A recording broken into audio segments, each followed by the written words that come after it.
Hello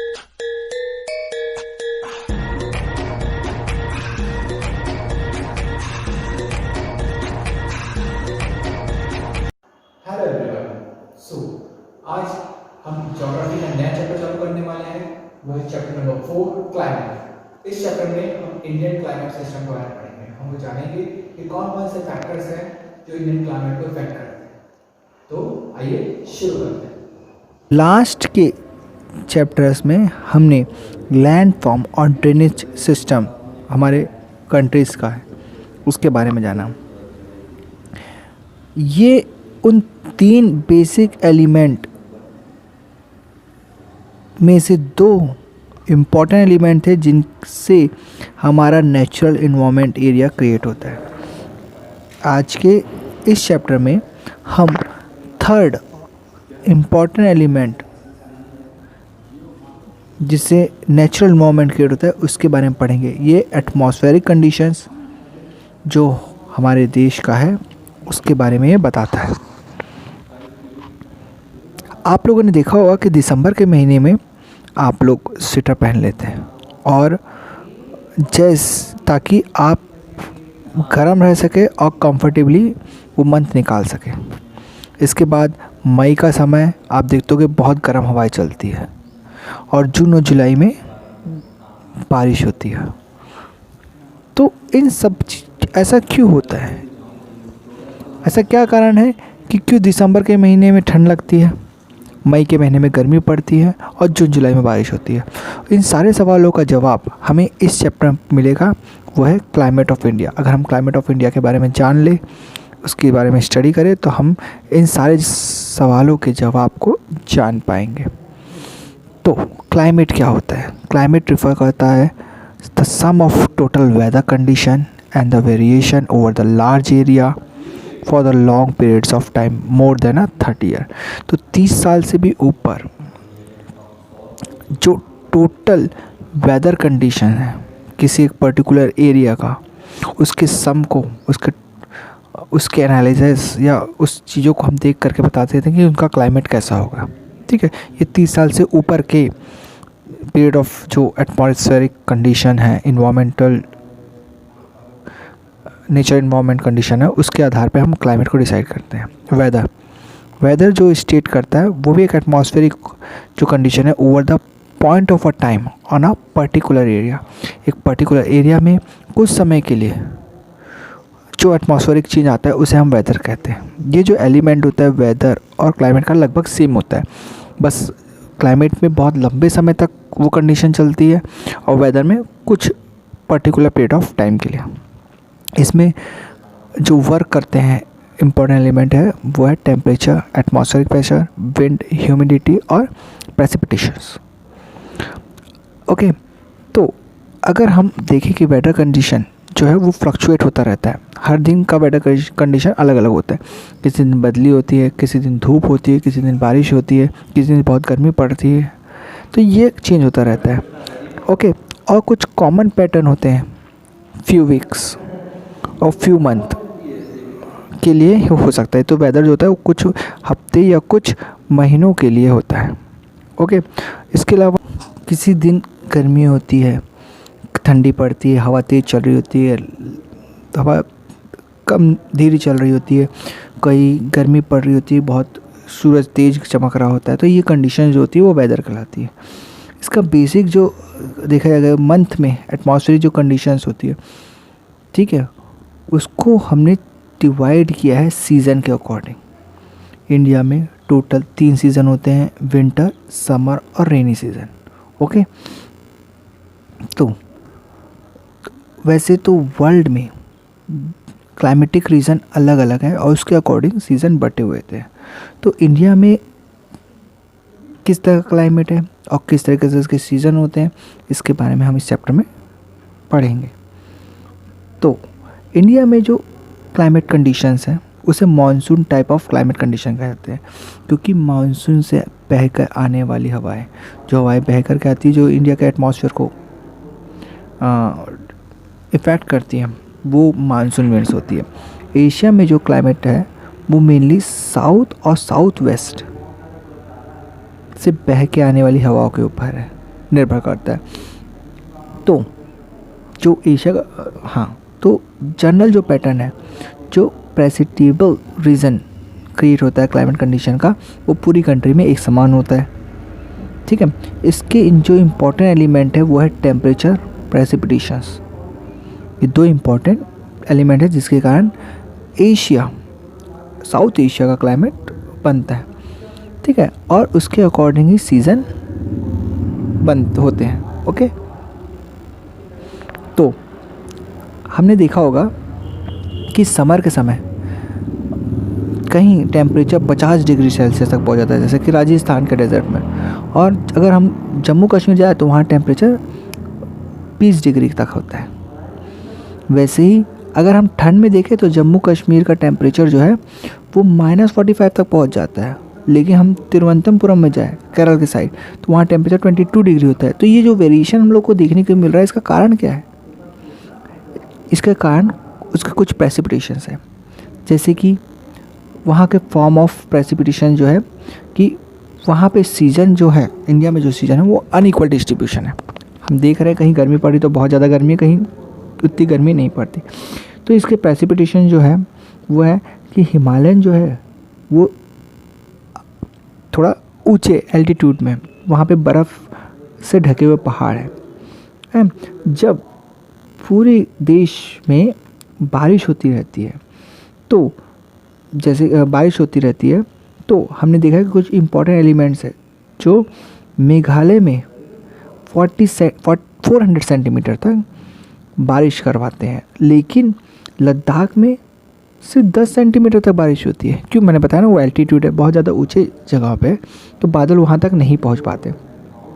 और राजस्थान में जाए तो वहाँ ऑलरेडी रेत है, बहुत ज़्यादा गर्मी है, वहाँ पे भी 10 सेंटीमीटर के आसपास बारिश होती है। तो most part of a country receive a rainfall from June to September. तो कंट्री के सभी जगहों पे जून से सितंबर तक बारिश होती है। लेकिन अगर हम तमिलनाडु में जाएं तो वहाँ बारिश का जो मौसम है वो अक्टूबर से नवंबर तक का होता है। वहाँ बारिश अक्टूबर और नवंबर में होती है। इसे हम रिटायरिंग मानसून भी कहते हैं। पढ़ेंगे हम इस चैप्टर में, आगे हम इस बारे में डिस्कस करेंगे। और अगर हम कोस्टल एरिया देखेंगे तो वहाँ पे टेम्परेचर माइल्ड होता है, टेम्परेचर कंडीशन ज़्यादा इफ़ेक्ट नहीं कर पाती। सीज़न में जहाँ इंटीरियर में ठंडी या गर्मी बहुत ज़्यादा पड़ रही होगी, लेकिन कोस्टल एरिया में वहाँ पे ना तो ज़्यादा गर्मी पड़ती है कभी, ना ज़्यादा ठंडी पड़ती है। तो जो रेन है ज़्यादातर वेस्ट से ईस्ट और नॉर्दर्न प्लेन में ज़्यादा बरसात होती है। ओके, तो आइए अब हम ये जान लेते हैं कि ऐसे कौन कौन से क्लाइमेट कंडीशंस हैं जो इफ़ेक्ट करते हैं क्लाइमेट को कंट्रोल करने के। तो आइए अब हम पढ़ते हैं क्लाइमेट कंट्रोल के बारे में। तो 6 मेजर एलिमेंट्स हैं, जो प्लेसेस हैं वो क्लाइमेट को कंट्रोल करते हैं। पहला उसका latitude, altitude, pressure, wind system, distance from the sea, oceans currents and relief feature. एक एक करके हम इसके बारे में जानेंगे। तो अर्थ जो है, हम देखते हैं कि अर्थ जो है वहाँ सोलर एनर्जी जो रिसीव होती है, मतलब सूरज से आने वाली एनर्जी रिसीव होती है, वो उसके लैटिट्यूड के अकॉर्डिंग होती है। कहीं स्लाइंट होती है, कहीं बहुत ज़्यादा होती है, कहीं डायरेक्ट पड़ती है, कहीं बहुत कम पड़ती है, बिल्कुल कहीं जगह तो नहीं पड़ती। तो इसका रिज़ल्ट पड़ता है एयर टेम्परेचर पे। टेम्परेचर जैसे सूरज की रोशनी जहाँ ज़्यादा पड़ेगी वहाँ टेम्परेचर ज़्यादा होगा, जहाँ कम पड़ेगी वहाँ कम होगा, जहाँ नहीं पड़ेगी वहाँ बिल्कुल भी टेम्परेचर नहीं होगा, वो माइनस में चलेगा। तो इक्वेटर जो होते हैं और पोल्स, इनके बीच में टेम्परेचर अलग अलग होता है। इसके बारे में हमने प्रीवियस क्लास में अच्छे से पढ़ा भी है। अब हम देख लेते हैं सेकंड फीचर जो है वो है एल्टीट्यूड। एल्टीट्यूड मतलब ऊंचाई। हमने देखा है कि जो ज़्यादा ऊंचाई में होता है वहाँ का टेम्परेचर डिक्रीज़ होना चालू होता है। अगर जो जगह प्लेन के आसपास है वहाँ टेम्परेचर ज़्यादा होगा, लेकिन जैसे जैसे हम ऊंचा जाने लगेंगे, पहाड़ में चढ़ने लगेंगे, हिली एरियाज़ में वहाँ पे ठंडी होती है, ठंडा होता है।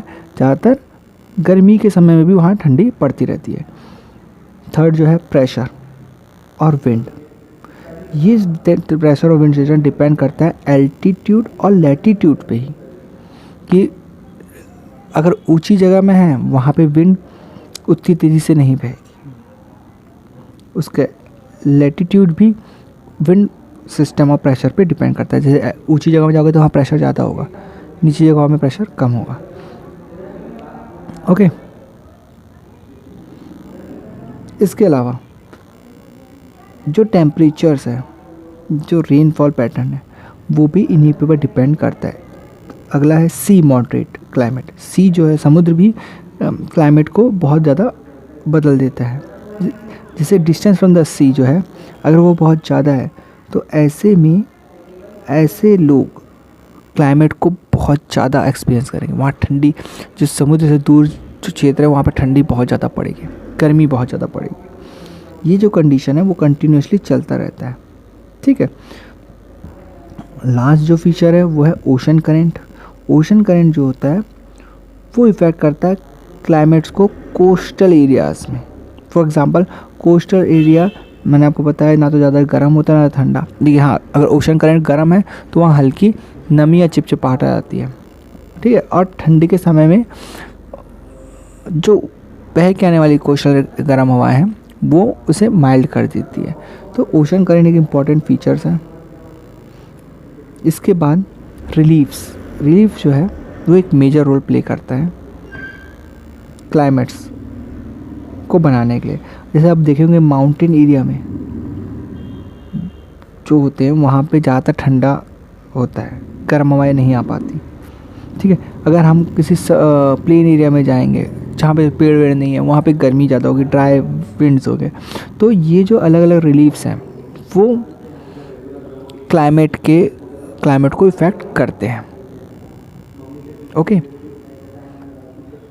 तो आइए अब हम फैक्टर्स को एक एक करके पढ़ लेते हैं जो इंडियन के क्लाइमेट्स को इफ़ेक्ट करते हैं। पहला है लैटीट्यूड। इंडिया का लैटीट्यूड हमने देखा है, इंडिया में ट्रॉपिक ऑफ कैंसर जो है वो इंडिया के बीचों बीच से जाता है, रन ऑफ कच्छ से होते हुए मिज़ोरम जो ईस्ट में है, और इंडिया को 2 इक्वल पार्ट में डिवाइड कर लेता है। तो ऐसे में जो ट्रॉपिक ऑफ कैंसर है वो एक टॉपिकल एरिया क्रिएट करता है दोनों सेक्शन में। ठीक है, तो नॉर्थ जो है, जो नॉन टॉपिक है वो सब टॉपिकल एरिया कहलाता है। और क्लाइमेट जो कैरेक्टराइज्ड होते हैं यहाँ पे इन सब टॉपिकल एरिया में और टॉपिकल एरिया में, टॉपिकल और सब टॉपिकल एरिया ये दोनों जगह अलग अलग होते हैं। तो आपको अब समझ में आया होगा कि क्यों नवंबर अक्टूबर में बरसात होती है तमिलनाडु में और बाकी इंडिया में जून से सितंबर के बीच में। ओके, तो आइए अब हम देख लेते हैं लैटीट्यूड को, ऊंचाई। हमने देखा है कि इंडिया के जो माउंटेन्स हैं नॉर्थ साइड, उनकी एवरेज ऊंचाई 6000 मीटर तक है। ये वास्ट कोस्ट एरिया है जहाँ मैक्सिमम एलिवेशन जो है वो 30 मीटर्स का है। हिमालय जो है वो नॉर्थ पोल से आने वाली ठंडी हवाओं को रोक देता है सेंट्रल इंडिया में पहुंचने से। ठीक है, तो ये जो माउंटेन्स हैं ये सब कॉन्टिनेंट है, यहाँ पे इसी कारण बहुत ज़्यादा ठंडी पड़ती है। ठीक है, तो ये माइल्डर जो विंटर है कंपेयर अगर हम करें सेंट्रल एशिया से, तो यहाँ पे टेम्परेचर डिफरेंट हो जाता है। प्रेशर एंड विंड, तो climate associated with weather condition India governed by the following atmospheric condition. तो प्रेशर और विंड में जो क्लाइमेट में एसोसिएट होते हैं, वेदर कंडीशन में एसोसिएट होते हैं, उनमें फॉलोइंग मतलब ये जो प्रेशर और विंड्स है वो ही काम करते हैं। पहला है pressure and the surface of a wind, upper area circulation, western cyclone distribution and topical cyclone. तो इंडिया एक ऐसा रीजन जो नॉर्दर्न ईस्टर्न विंड्स के बीच में आता है। यहाँ जो विंड ओरिजिनेट होती है सब टॉपिकल हाई में हाई प्रेशर क्रिएट करती है नॉर्थ में, कहाँ पे नॉर्दर्न हेमिस्फीयर में। तो जब ये ब्लो होकर के बहते हुए साउथ वर्ड आती है साउथ में आती है तो ये chorial force move toward the equatorial low pressure area. तो ये जो ब्लो होकर साउथवर्ड में आती है तो ये राइट डायरेक्शन में जाती है कोरियल फोर्स के कारण, जिसके कारण टॉपिकल लो प्रेशर क्रिएट होता है। Generally this wind carry light moisture and they originate and blow over the land. Therefore, they bring little or no rain. Hence, the Indian have been a arid rain, but it is not so. तो होता ये है कि ये जो wind blow होकर के आती है अपने साथ बहुत कम मॉइस्चर लेकर आती है, जिसके कारण इंडिया का में बारिश तो कम होनी चाहिए, पर यहाँ पे बारिश होती है। इंडिया का जो रीजन है इस हिसाब से कम बारिश का रीजन होना चाहिए था, लेकिन यहाँ बारिश अच्छी होती है। इसका कारण क्या है, आइए देखते हैं। तो the pressure and the wind condition over the India are unique, but winter there are a higher pressure and north area north of the Himalaya. Cool dry wind blow from the region to the low pressure area from the ocean to the south. ठीक है, तो क्या होता है winter में हमने देखा है कि जो हाई प्रेशर एरिया होते हैं नॉर्थ के हिमालयन में, वहाँ जो लो प्रेशर एरिया से सूखी हवाएं आती है वहाँ पे आकर के मॉइस्चराइज़र गेन कर लेती है और ठंडी हो जाती है। समर में अगर हम देखेंगे तो जो लो प्रेशर एरिया से डेवलप होता है इंटीरियर में, वो नॉर्थ वेस्ट इंडिया से होके गुज़रता है। इसके कारण एक रिवर्सल डायरेक्शन विंड प्रोड्यूस होती है समर के समय में, जो कि हाई प्रेशर जो सदर्न इंडिया में है उसको साउथ ईस्ट डायरेक्शन की तरफ मोड़ देती है, ताकि वो वापस घूम करके इक्वेटर की तरफ चले जाए। तो ये जो right toward the low pressure area and Indian सब कॉन्टिनेंट्स में ये इस लो प्रेशर से हाई प्रेशर की तरफ विंड बहने के कारण ही एटमॉस्फेरिक चेंज आता रहता है। इसे हम कहते हैं साउथ मानसून विंड या साउथ वेस्ट मानसून विंड। ये जो विंड है वो अपने साथ बहुत सा मॉइस्चर गैदर करके लाती है, जिसके कारण इंडिया में भारी मात्रा में बरसात होती है। इसी कारण इंडिया के क्लाइमेट को मानसून क्लाइमेट भी कहते हैं। ओके, तो जो अपर सर्कुलेशन ऑफ विंड है, ठीक है, वो होती है वेस्ट तरफ से फ्लो होती है, जिसके कारण जेट स्ट्रीम क्रिएट होती है। जेट स्ट्रीम क्या होती है, it's locate approximately 27 degree to 30 degree altitude में इस्टेब्लिश होती है जेट स्ट्रीम। तो इसके कारण जो सब टॉपिकल वेस्टर्न जेट स्ट्रीम है वो आगे बढ़ती है और इंडिया की तरफ जो बहने वाली जेट स्ट्रीम है वो साउथ से होते हुए हिमालय में पहुंचती है। ओके, तो all through the year expected summer west cyclone distribution experience the north and north west part of the country and bought by the westerly flow. तो हिमालय में पहुंचने के बाद ये बिखरते हुए वेस्ट साइक्लोन या नॉर्थ वेस्ट की तरफ बहने लग जाती है। तो इसी कारण समर में सब टॉपिकल वेस्टर्न जेट स्ट्रीम जो है वो हिमालय से टकरा करके वापस ऊपर की तरफ बह जाती है। और ईस्ट जो जेट स्ट्रीम है, जो दो भागों में मैंने बताया था जेट स्ट्रीम बढ़ जाती है वेस्ट और ईस्ट में, वो सब topical east jet stream blow होकर के पेनिनसुलर इंडिया की तरफ जाती है। कहाँ, 14 डिग्री नॉर्थ, वो भी कब, मंथ ऑफ समर में।